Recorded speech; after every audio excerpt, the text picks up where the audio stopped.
যশোর সফরে প্রধানমন্ত্রী যখন জুলাই সনদের প্রতি সরকারের আন্তরিকতা তুলে ধরছিলেন, কাছাকাছি সময়ে জাতীয় সংসদে চলছিল এই সনদ নিয়ে সরকারি ও বিরোধী দলের তর্ক। বিএনপির একজন সংসদ সদস্য তার বক্তব্যে জুলাই সনদের আলোচনাকে অপ্রয়োজনীয় বলায় অধিবেশনে উত্তেজনা তৈরি হয়। বিকালে শুরু হওয়া সংসদ অধিবেশনে সন্ধ্যার দিকে রাষ্ট্রপতির ভাষণের উপর আনা ধন্যবাদ প্রস্তাবের আলোচনা শুরু হয়। এতে অংশ নিয়ে বিএনপি সংসদ সদস্য মঞ্জুরুল করিম জুলাই সনদ প্রসঙ্গ টেনে এটিকে আননেসেসারি বললে তর্কের শুরু হয়। এই সংসদের প্রথম দিন থেকেই আননেসেসারি একটি জুলাই সনদ নিয়ে বিতর্ক শুরু করেছেন মাননীয় স্পিকার।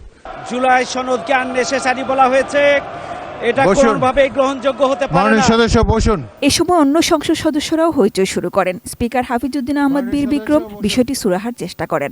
মাননীয় সদস্যবৃন্দ আমাকে অ্যাড্রেস করে কথা বলবেন।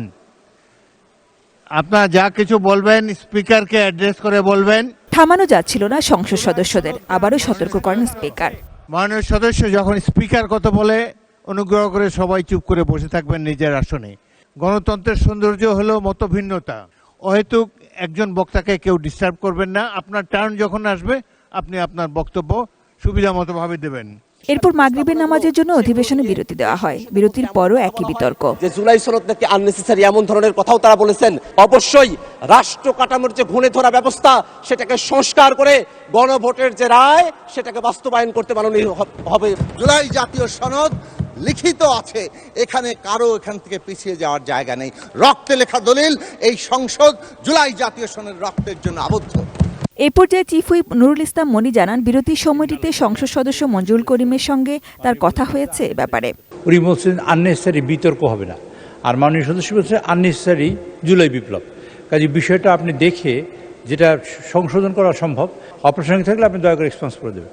জুলাই সনদ বাস্তবায়নে সরকারের আন্তরিকতা নিয়ে প্রশ্ন তোলেন বিরোধী দলের সংসদ সদস্যরা। জবাবে বিরোধী দলকে সংসদের চিফ হুইপ এই সনদ বাস্তবায়নের ব্যাপারে আবারও আশ্বস্ত করেন। আমরা বলছি অক্ষরে অক্ষরে বাস্তবায়ন করব, এর মধ্যে শুভঙ্করের ফাঁকি দেখলেন কোথায়? আচ্ছা, সেইটা কোথায় কোথায় ফাঁকি আপনারা বললেন। আমরা বলছি সংবিধান সংশোধন হবে, জুলাই সনদ যাতে বাস্তবায়ন হয় তাতেও আমরা ওনাদের সহযোগিতায় আমরা সহযোগিতা প্রস্তুত।